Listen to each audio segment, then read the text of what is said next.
আপনার কিছু বলার থাকলে বলতে পারেন আঙ্কেল। প্রিয় দেশবাসী, আসসালামু আলাইকুম ওয়া রাহমাতুল্লাহ। আমরা শোকাহত, আমরা মর্মাহত। আমার সাথে আছেন আমার প্রিয় ভাই শহীদ আল আমিন হোসেন আগুন চিশতি, তার আব্বা হানিফ চিশতি খাজা সাহেব। তিনি একমাত্র পুত্র সন্তান। কুলাঙ্গার পুলিশের গুলিতে বিজয়ের দিন পুলিশের গুলিতে নিহত হয়েছে। আমরা পুলিশ এবং শেখ হাসিনার সন্ত্রাসী লাঠিয়াল বাহিনীর বিচার চাই।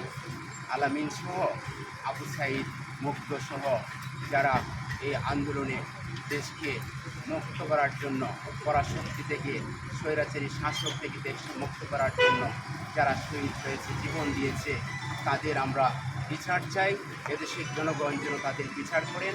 আর যারা কারাগারে বন্দী হয়েছে তাদেরকে যেন অতি সত্বর মুক্তির ব্যবস্থা করা হয়। এই আমাদের বক্তব্য।